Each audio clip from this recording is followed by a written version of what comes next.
चाललो मी शेतावर. या तुम्ही मागून हा. मुक्ता, बस झाला अभ्यास. आता पोराला टाकून करता उतर ना. हरीला अभ्यास नाही सुचतोय. आई, आपण दादूला दवाखान्यात नेऊत ना ग. ह्याचं ऑपरेशन करायचंय. जायचं हौस आईला बोलणं.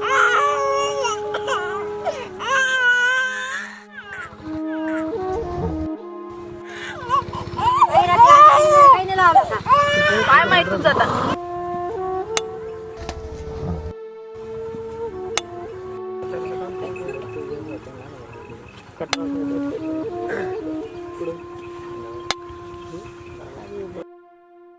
आता चकून पाहिलं वजन निघालं नारळ फोडायचं पाय पडून आणायचं बरं वाटेल मग.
कुठे नाही.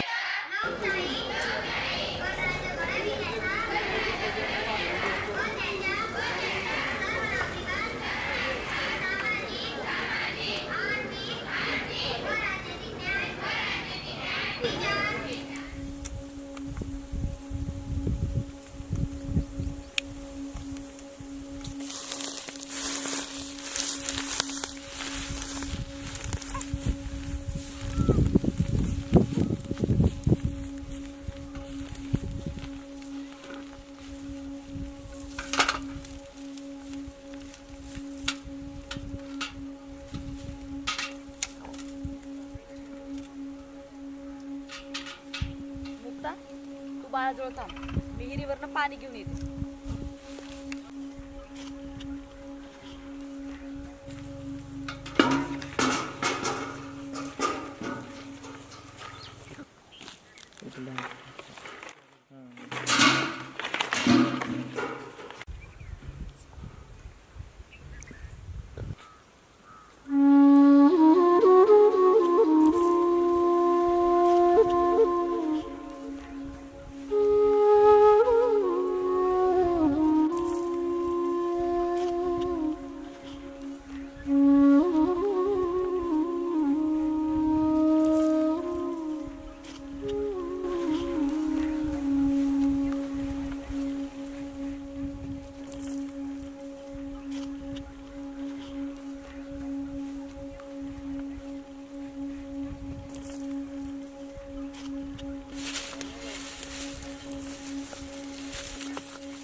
मुक्ता, जाय बरं बाय. त्या जाला मग मागून पाणी भरून आण.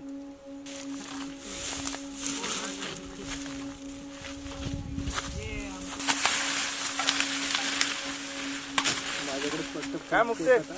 बाळाला बरं नाही. आईनं पाणी भरून सांगले.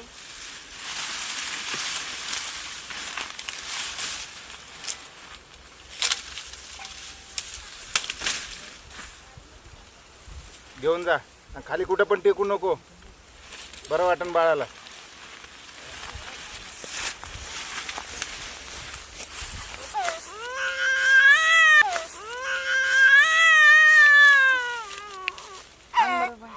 आण बरं बाय, लवकर पाजू दे.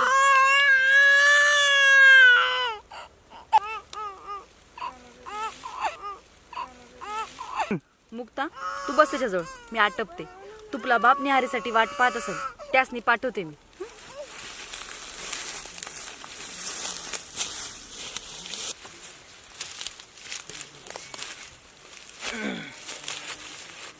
बरं वाटते का त्याला?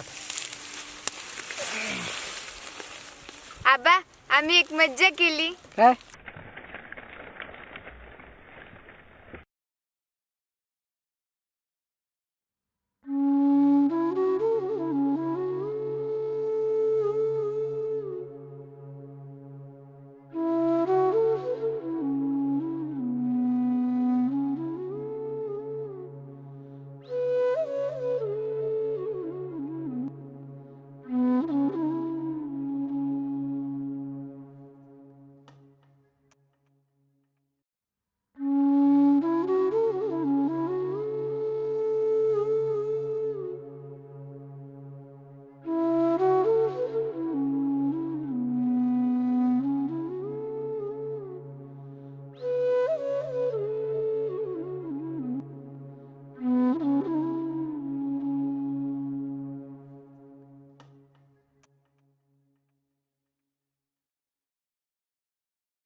आपल्या मायच्या ह्या हट्टा पायी त्या पाचचा भावात जितता नाही.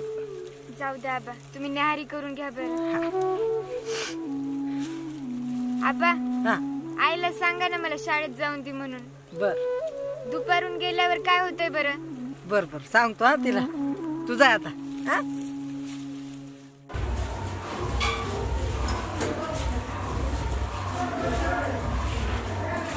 आपण 7वा धडा बघणार आहोत. सुनीता जिल्हाधिकारी होते. अनेक अशी महान माणसं आहेत की ज्यांनी शून्यातून आपला प्रवास सुरू केलाय आणि अशाच महान माणसांची माहिती घेऊन आपण त्यांच्याद्वारे प्रेरणा मिळवणार आहोत. आणि ह्या सुनीताची प्रेरणा आजच्या पाठातनं आपण समजून घेणार आहोत.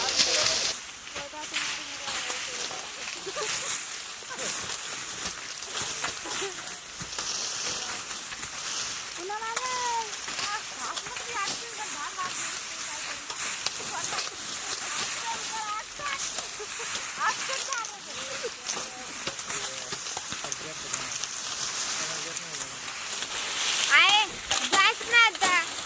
आणि हे सगळं कोण करेल? सकाळपासून करते ना.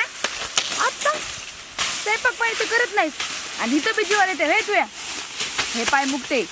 शाळा शिकायला का आपण श्रीमंताच्या पोटचं नाही, त्याच्या पोटी शिकतात. आपल्या नशीब हेच आहे. आबर पटकन या बारीला बाजारातून बांगडे घेऊन देते तुला. काय ना ग मला. काय झालंय?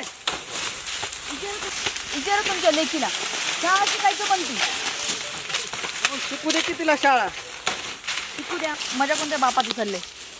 जा आणि त्या लेकराला बी घेऊन जाय. जा.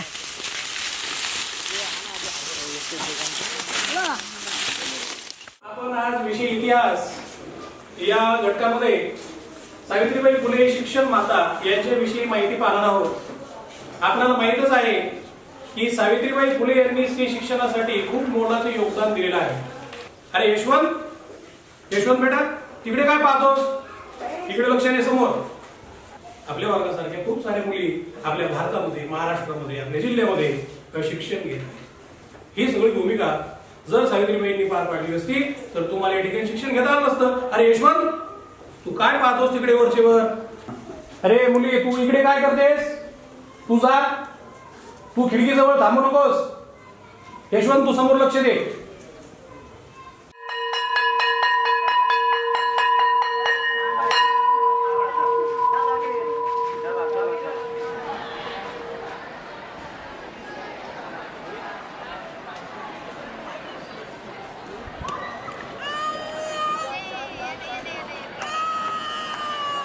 काय नाव तुझं? इकडे काय करत होतीस खिडकीजवळ?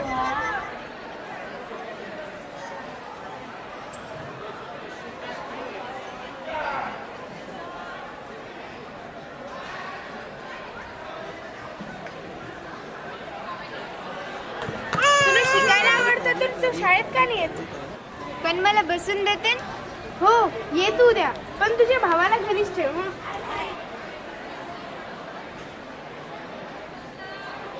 जलमाचा थांग कसा कुठं लावू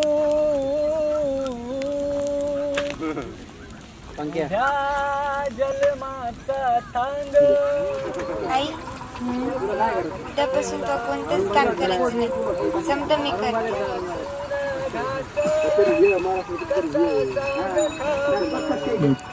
जलमाचं गाणं मोह पाचटीत वाजतया. जलमाचं गाणं मोह पाचटीत वाजतया. जन्म गेला भोगत सारा सांग कसा गाऊ. या जन्माचा थांग सांग कसा कुठं लावू.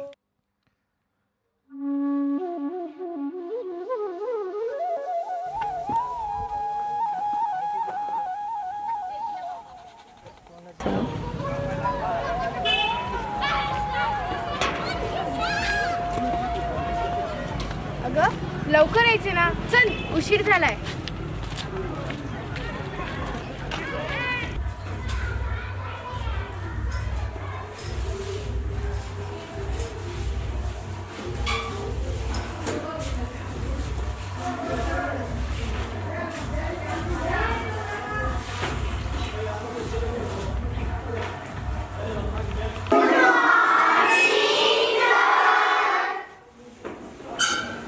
Good morning. आज मी तुम्हाला एक नवीन गोष्ट अभ्यासायला देणार आहे. तर त्याचं आपल्या विषयाला अनुषंगाने नाही, परंतु तुमच्यामध्ये ते टॅलेंट आहे का मला हे पडताळून पाहिजे, म्हणून मी तुम्हाला एक समीकरण सोडवायला देणार आहे. आणि हे समीकरण मी काल 10वीच्या मुलांना सुद्धा सोडवायला दिलं होतं. तर ते काय आहे, आता मी तुम्हाला फळ्यावर देतो, तुम्ही ते सोडवायचे. आणि जो कोणी हे समीकरण मला सोडून दाखवील, की जे समीकरण काल 10वीच्या मुलांना सुद्धा सोडवता आलेलं नाही, हे जर तुम्ही मला सोडून दाखवलं तर त्याला माझ्याकडून विशेष बक्षीस दिलं जाईल. तर पहा समीकरण काय आहे.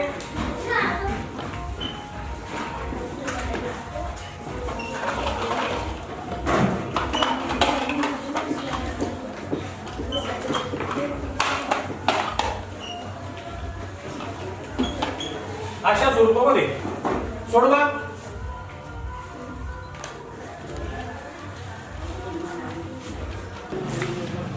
अरे तू इथं कशी? सर मी आणलं आहे तिला. तिला शाळेत बसता येणार नाही बेटा. सर पण तिला शिक्षणाची आवड आहे आणि ती हुशार देखील आहे. तुझं म्हणणं बरोबर आहे, परंतु तिचं आपल्या शाळेमध्ये नाव दाखल आहे का? सर पण तुम्हीच म्हणतात शैक्षणिक अधिकार आहेत म्हणून. आहे शैक्षणिक अधिकार. काय नाव बेटा तुझं? मुक्ता. मुक्ता. कोणत्या शाळेमध्ये नाव दाखल केलेलं आहे तुझं? गावातल्या शाळेत आमची टोळी आली इकडे. कसली टोळी? ऊस तोडणीची. ऊस तोडणीची टोळी. परंतु तुम्हाला आपल्या शाळेमध्ये बसायचं जर असेल तर शाळेत नाव दाखल करावं लागेल ना. तुला शाळेमध्ये नाव दाखल केल्याशिवाय बसता येणार नाही. तू बाहेर जा. जा बाहेर तू. काही शाळेचे नियम असतात. सर तिला नाही बसू दिलं तर मी पण नाही बसणार. यशवंत तू पण बाहेर हो. हो बाहेर.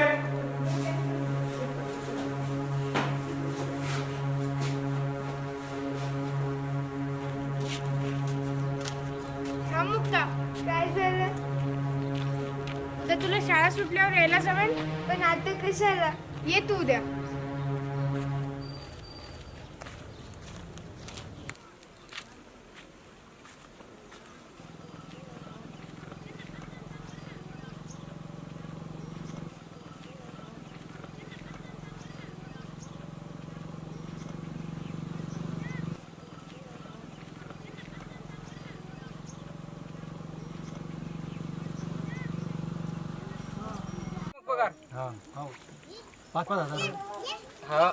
पाहू ना हिशोबानं काय होतं. 5,000 द्या. हो 5,000 काय नाही, 50,000 द्या पहिली रक्कम. पहिली उचल घेतलेली आहे ना. नाही पण ते वर सोडायला लागतं ना. पाहू ना जेवढे निघतं तेवढे घ्या ना. नाही कमी दे ना. हे घे रामा 2.5 अजून 2.5 द्या ना. देतो. अजून दे. सगळ्याला द्यायचे आहे ना.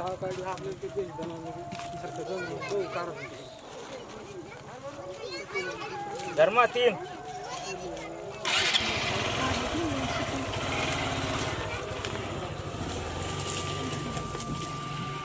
लखन 3800. बाबा यांना म्हणा आधी हिशोबाची वही दाखवा. इथं कोणाला लिहिणं येतं? मला लखन ही पोरगी अपमान करते मा, सहन करून घेणार नाही म्या. हे घेतोय पैसे चल निघ.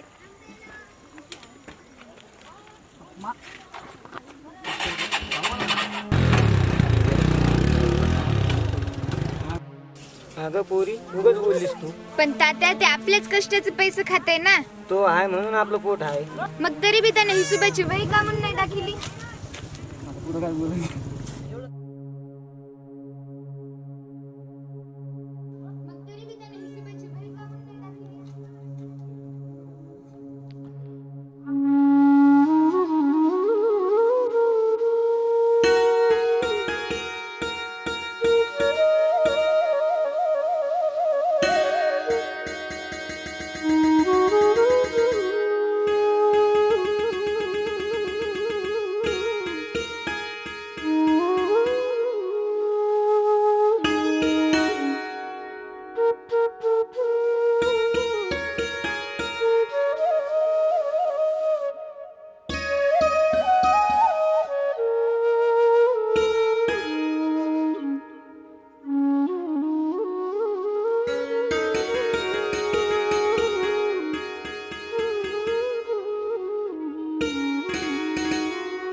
दादा ए दादा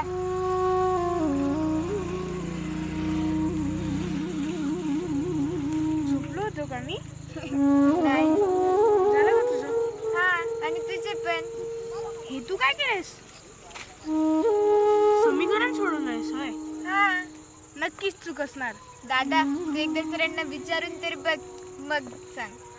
तू इतक्या आत्मविश्वासानं कसं सांगतेय? कारण मी आहे आधी एका वर्गाच्या खिडकी जवळून पाहिलं होतं. अरे पण हे 10वी वर्गाचं आहे.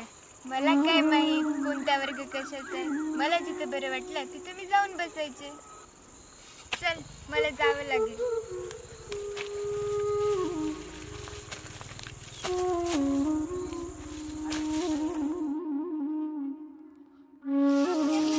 लखन लखन हा मालक. इकडे जरा. काय म्हणता मालक? आज किती दिवस दोघात राबशान, जरा पोरीला बी घ्या की हाताशी. मालक लेकराचं खेळायचं वय, आम्ही दोघं करतोय काम. खेळायचं वय पण मोकार फिरते इकडे तिकडे. ए रंगा कोण सांभाळून? हा कोयता फक्त उसावरच नाही तर आमच्या इज्जतीवर उठणाऱ्याच्या गळ्यावर बी चालतोय. मायावर ए! पाय करतो वैर तू. मायावर मा खातो मायावर कतो. ए, आता चाललो. आम्हाला. ए, लखन थांब. मुक्ताने त्याची चोरी पकडली म्हणून तो असा करतोय. चला चला चला. अरे असं कसं जात आहे समजे. उचल घेऊन खाल्ली की टाका आधी. मुदतीत आज पैसे भेटून द्या तुझे. लखन लखन माफ करले का मला? असं जाऊ नका रे. अरे मागे फिरा. अरे पाय पडतो तुमच्या मग सोडून जाऊ नका रे तुम्ही.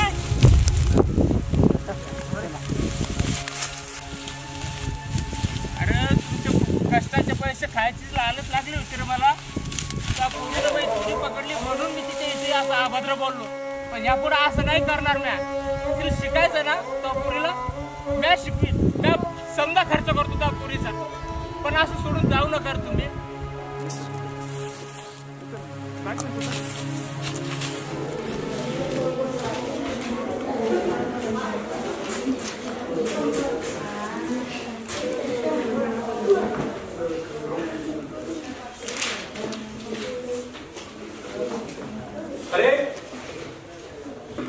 इतर यशवंतची वही यशवंत इकडे ये.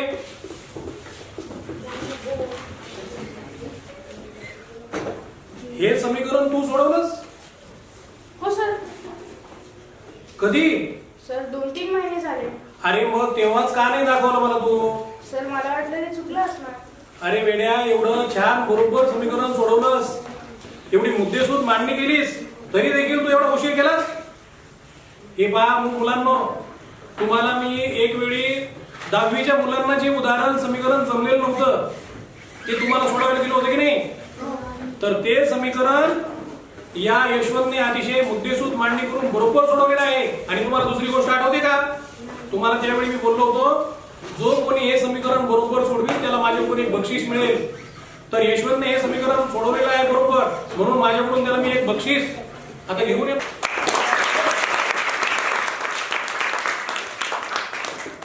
आणि आणखी एक, बैस बेटा बैस. त्या दिवशी यशवंत ज्या मुलीला शाळेत घेऊन आलेला होता, आठवतंय की नाही तुम्हाला? यशवंत ज्या मुलीला शाळेत घेऊन आला होता, ती मुलगी आपल्या शाळेमध्ये बसण्यासाठी योग्य का नव्हती माहितीये का? तिचं नाव आपल्या शाळेत दाखल नव्हतं. तर यशवंतने शिक्षणाच्या अधिकाराचा आपल्याला त्या ठिकाणी उल्लेख केलेला आहे. तर त्या मुलांसाठी शिक्षणाचा अधिकार म्हणून आता आम्ही सर्व शाळेतील शिक्षकांनी असं ठरवलं आहे की हे जे स्थलांतरित कुटुंब आहेत, वीटभट्टीवर कामाला येणारे, ऊसतोडीला कामाला येणारे, तर यांच्या मुलांसाठी आम्ही आता त्यांच्या वस्तीवर जाऊन आपल्या शाळेतले सर्व शिक्षक त्यांना शिकवणार आहोत. कधी? आपल्या शाळेची वेळ संपल्यानंतर.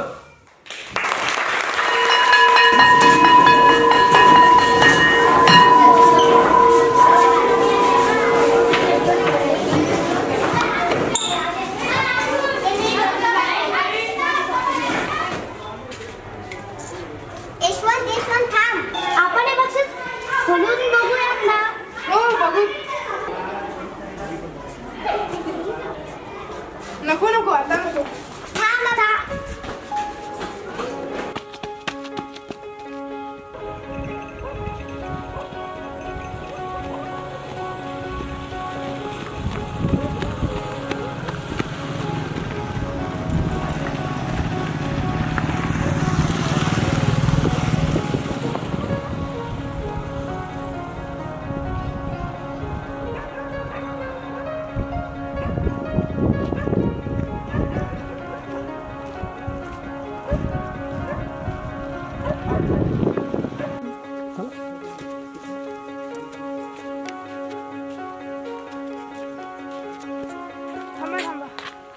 रंगामुखात आमची टोळी पाहिली का? पाहिली पण आता गेलेले का इकडे गेले की इकडे गेले. चला